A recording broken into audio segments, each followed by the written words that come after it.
আমি Arun Kumar Biswas, detective fiction writer. আপনাদের আমন্ত্রণ জানাই আমাদের ব্যাংক অফ নিয়োজিত বই ভালোবাসি তোমার অনুষ্ঠানে।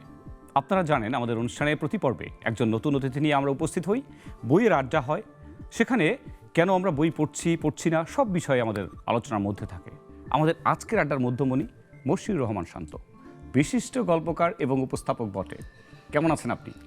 ভীষণ ভালো আছি দাদা, এবং আপনার আয়োজনে আজকে আসতে পেরে আরও বেশি ভালো আছে। মজার ব্যাপার, আজকেও গতদিনের মতো একটা ঘটনা ঘটেছে যে মডেলস রিভার্সড, মানে যিনি উপস্থাপক আজকে তিনি আমার অতিথি, আর আমি নর্মালি কথা বলি, আজকে আমি উপস্থাপক। আমরা বলি না যে একই প্রতিষ্ঠানে পড়লে বা একই শিক্ষকের ছাত্রকে বলা হয় সতীর্থ, আর আমরা হলো একই প্রকাশকের লেখক, নাকি? হ্যাঁ, তা তো বটেই। এবং আমি পাঞ্জেরির সাথে কাজ করতে গিয়ে যেটা হয়েছে, আমি বেশ কিছু ভালো মানুষের সান্নিধ্য পেয়েছি। অনেকে বলবে যে ভালো লেখকের সান্নিধ্য পেয়েছে, আমি বলবো হচ্ছে ভালো মানুষের সান্নিধ্য পেয়েছি, তার মধ্যে আপনি একজন।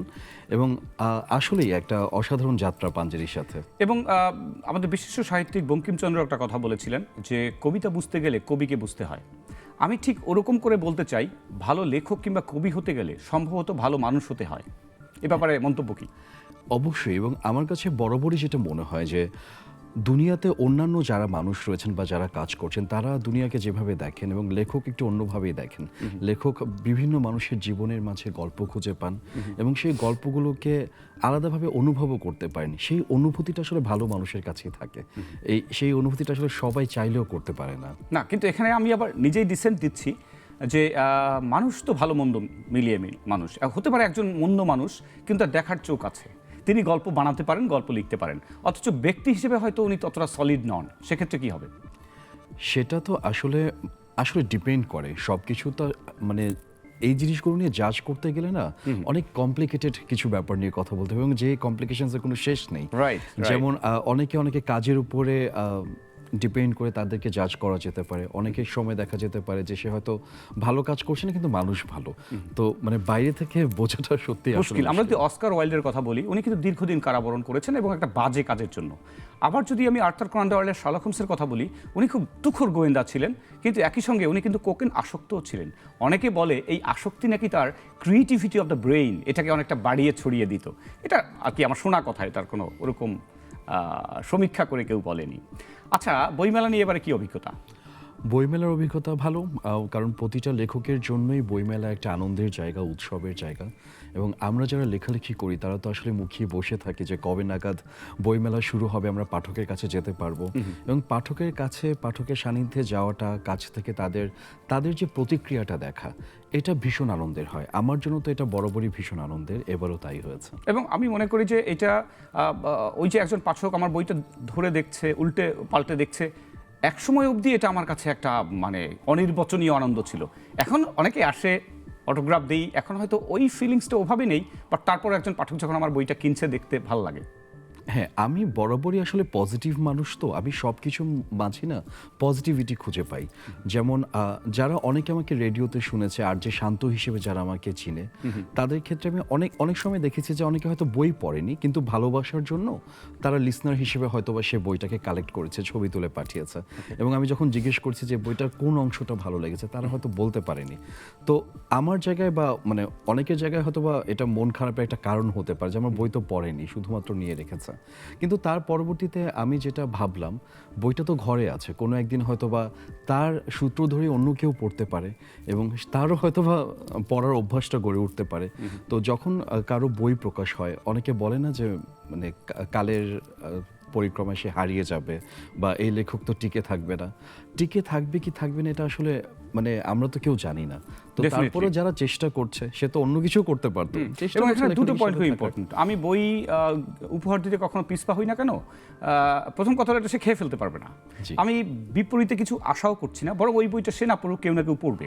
এটা কিন্তু শক্তির অবিনাশ সীতাপাদের মতো এই শক্তিটা টিকে থাকবে কারো না কারো মনের মধ্যে। আরেকটি মজার বিষয় হলো এই যে অনিশ্চয়তাকে আমি খুব মূল্যবান মনে করি।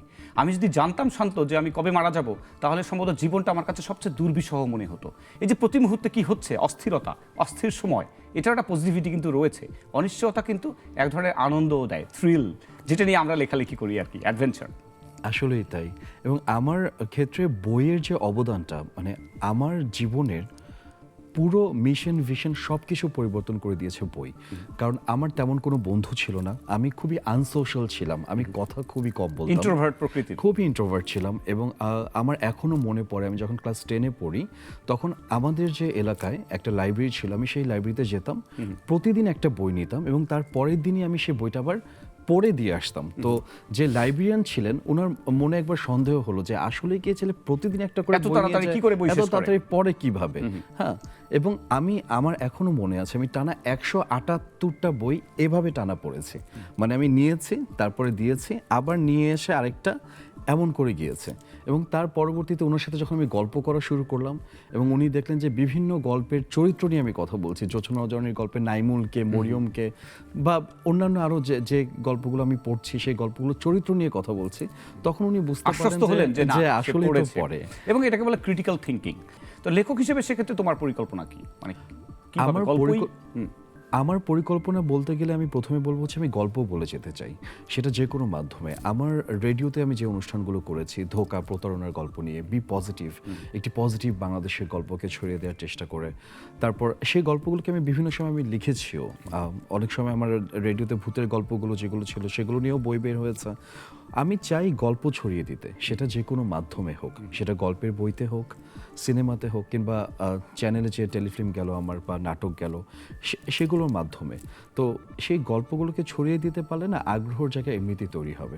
আর তরুণ যারা রয়েছে, যারা বই পড়ছে না বা পড়তে চাচ্ছে না, তাদের আগ্রহের জায়গার জন্য যদি আমরা বইটাকে আরেকটু অ্যাভেলেবেল করে ফেলতে পারি তাহলে কিন্তু দারুণ কিছু হতে পারে। আপনি দেখবেন যে বিশাল বিশাল শপিং মল আছে আমাদের ঢাকার, কিন্তু সেই শপিং মলে কিন্তু কোনো বুক কর্নার ওভাবে দেখা যায় না। বুক কর্নার, বুক সব কিছুই নেই। তো আপনার চোখের সামনে যখন থাকবে, একবার, দুবার, তিনবার দেখার পরে চারবারের সময় কিন্তু আপনি রাইট। এবং আমি এর সঙ্গে একমত কেন, আমি কিছু কিছু আছে না, এক ছাদের নিচে সবকিছু বিক্রি হয়, বিভিন্ন চেইন শপগুলো, সুপার শপগুলোতে আমি দেখেছি যে কিছু কিছু আইটেম বেরিয়ে যাওয়ার সময় রাখা থাকে, চকলেট হোক বা এনিথিং যেটাই হোক। তো সেটা দেখা যাচ্ছে মানুষ অনিচ্ছা সত্ত্বেও একটা তুলে নেয়। হ্যাঁ, যে এই যে অনিচ্ছা সত্ত্বেও তুলে নিয়ে যখন সে সেখান থেকে একটা উপযোগ পাবে, আমার ধারণা তখন সে সেই বিষয়ের প্রতি আসক্ত বা অনুরক্ত হলেও হতে পারে। আমি আরেকটা বিষয় আসলে একটু মানে সংযুক্ত করতে চাই, সেটা হলো কফির সাথে বইয়ের যে সম্পর্ক। আমি মানে ব্যান কফ যিনি আপনাদের নিবেদিত যারা, তাদেরকে ধন্যবাদ জানাতে চাই। কারণ আমি কিছুক্ষণ আগে যেটা বলছিলাম যে বইকে অ্যাভেলেবেল করা বা চোখের সামনে রাখা, বইয়ের সাথে কফির কিন্তু একটা সম্পর্ক রয়েছে, যে আপনি কফি খেতে খেতে হচ্ছে বই পড়ছেন। এবং যেটা ব্যান কফ ভেবেছে যে এটাও হতে পারে যে বইয়ের আয়োজনের পাশে থাকা, এরকম করে বিভিন্ন কফি শপগুলোতে যদি এমন হয় যে বই একটা কর্নারে থাকে, যে কেউ চাইলে কফি খেতে খেতে একটু বই পড়লো, দু চার পাতা এমনিতেই ধরে দেখলো বা বইটা হাতে নিয়ে বসে দেখলো, এটার মধ্যে যে দারুণ একটা ব্যাপার বা দারুণ একটা উদ্যোগ থাকতে পারে, এই উদ্যোগটা নিয়ে কিন্তু এবং আমি মনে করি এই ফাঁকে আমরা আমাদের রাষ্ট্রযন্ত্রকে রিকোয়েস্ট করতে পারি যে আপনারা একটা এরকম একটা লেজিসলেশন করে দিন, যেখানে কফি সেখানেই বই, অর্থাৎ কফি শপ দিলে অত্যাবশ্যকীয়ভাবে একটা বুক কর্নার থাকতে পারে। হ্যাঁ, এটা তো অবশ্যই, এটা তো নিঃসন্দেহে একটা দারুণ ব্যাপার হবে। আরও একটা দারুণ ব্যাপার রাষ্ট্রযন্ত্রের কাছে হতে পারে, সেটা হচ্ছে আমরা এখনও দেখি যে স্কুল কলেজে যখন কোনো একটা ইভেন্ট হয়, কোনো একটা কম্পিটিশন হয়, এবং সেখানে পুরস্কার হিসেবে হয়তো বা পেয়ালা দিচ্ছে, মগ দিচ্ছে বা অন্যান্য কিছু দিচ্ছে, সেখানে যদি বইটাকে সংযুক্ত করা যায় এবং বইটাকে উপহার হিসেবে দেওয়া যায়, এখন অনেক স্কুল কলেজে সেটা করছে না, সম্ভবত এই বিষয়টা নির্দেশনা আছে, আমি যতদূর মনে করতে পারি মাধ্যমিক উচ্চ মাধ্যমিক শিক্ষা যে বোর্ড আছে সেখান থেকে এরকম নির্দেশনা দেওয়া হয়েছে বলে আমি মনে করি, আমার মনে পড়ে যতদূর। তাহলে তো ভীষণ দারুণ একটা পদক্ষেপ নেওয়া হয়েছে, এবং এই পদক্ষেপগুলো আরো যত বেশি নেওয়া যায় তত হলো আমাদের তরুণ প্রজন্মে যারা আছে। এবং তার একটা প্রমাণ, আমার ক্লাস 6-এ আমি একটা উপস্থিত বক্তব্যে আমি একটা ছোট্ট ডিকশনারি পেয়েছিলাম, তখন আমার মনে হয়েছে এইটুকু বই আমার মুখস্থ করা উচিত। এবং পরে যখন আমি ইউনিভার্সিটিতে পড়ি, ঢাকা ইউনিভার্সিটিতে, সবাই জানতো যে আমি লেক্সিকন মানে অভিধান আমার মুখস্থ, এটা একটা হ্যাবিট হয়ে গিয়েছিল যে নতুন শব্দ শেখা। সো এটাও কিন্তু একটা মজার ব্যাপার হতে পারে যে আমরা শব্দ শিখছি, বাংলা ভাষা শিখছি। দারুণ ব্যাপার। এবং অভিধান মুখস্থ করা তো মানে পুরোটা পারিনি, বাট আমার চেষ্টা এখনো রয়েছে।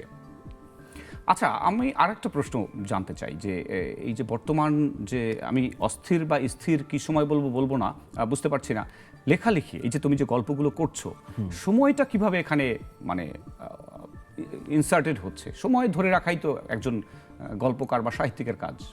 হ্যাঁ, সময় ধরে রাখার যে বিষয়টা এখন প্রসঙ্গক্রমে আসতে পারে যে আমি আসলে আমার সাবজেক্টটা কি মূলত, মানে আমি কোন বিষয়ের বস্তুর উপর লেখালেখি করছি। আমি যেহেতু মানুষের জীবনের গল্প বলতে পছন্দ করি, সময় অবশ্যই ইম্পর্টেন্ট, এবং একই সাথে আমার ক্ষেত্রে যেটা হয়, আমি জানি না এটা আমার প্রতিবন্ধকতা কিনা, মানে আমি লিখতে পারি যখন আমি কল্পনায় দেখতে পারি। যখন আমার কল্পনায় আসে না তখন আমি মানে রাইটার্স ব্লকে চলে যাই, আমি লিখতে পারি না। মানে হয় না, অনেক লেখকই আছেন হয়তো বা অনেক বেশি প্রতিভাবান হয়তো বা তারা বেশি, এবং তারা চাইলে হয়তো যে কোনো সময় লিখতে পারে। আমার এই বিষয়টা আসলে আসে না। এই বিষয়টা আমি প্রথমে গল্পের প্লটটা আমার মাথায় আসার পর তার পরবর্তীতে তখন আমি কল্পনায় যখন চরিত্রগুলোকে দেখতে পারি তখনই কেবল লিখতে পারি। যেমন আমার সূর্যোদয় নামে একটা উপন্যাস বের হয়েছে, সেই উপন্যাসে মূলত আমি চেয়েছি যে বাংলাদেশকে কিভাবে পরিবর্তন করা যায়, সেই জায়গাগুলোকে কিভাবে বইয়ের গল্পের মাঝে ইনসার্ট করে দেওয়া যায়। যে বড় বড় গ্রুপ অফ কোম্পানিজগুলো আছে তারা যদি বড় বড় হসপিটাল দেওয়া শুরু করে, এবং সেটা থেকে যদি কিভাবে চেঞ্জ করা পসিবল হয়, সেই পসিবিলিটিসের জায়গাগুলোকে আমি নিয়ে এসেছি। তো সময়কে কিভাবে আমি নির্ধারণ করি এটা যদি আমাকে জিজ্ঞেস করা হয়, আমি তাহলে বলবো যে গল্পের মাঝে, গল্পের ভেতরে। এবং এই যে পজিটিভিজম গুলো উঠে এসছে, জি, এটাই কিন্তু একই সঙ্গে সমস্যা এবং সমাধান, এবং এই যে গল্পগুলোর মধ্যেই বলা যাচ্ছে আজকের বাংলাদেশ কেমন, তাই না? হ্যাঁ, তা তো অবশ্যই। এবং বাংলাদেশ নিয়ে আমি বরাবরই আশাবাদী এবং পজিটিভ মানুষ। আমি সব কিছুতে আমি পজিটিভিটি দেখতে পাই। তাই হয় না যে যা কিছুই হয়ে যাক না কেন, যেভাবেই হোক না কেন, দেশ তো নিজের।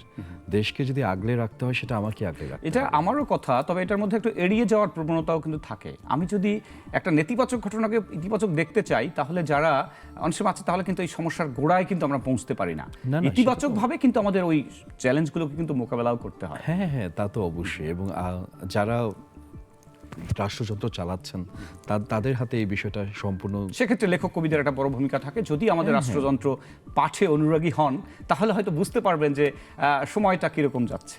হ্যাঁ, অবশ্যই। এবং এটা যারা বর্তমান সময়ে লিখছেন তারাও নিশ্চয়ই সবাই খেয়াল রাখছেন। অশেষ ধন্যবাদ শান্ত, তোমাকে আমাদের শোয়ে অংশ হওয়ার জন্য। প্রিয় দর্শক, আমাদের আজকের পর্বের এখানে ইতি টানছি। দেখা হচ্ছে নতুন কোনো অতিথির সঙ্গে আরেকটি পর্বে। সে নাগাদ ভালো থাকুন, সুস্থ থাকুন, এবং অবশ্যই বইয়ের সঙ্গে থাকবেন।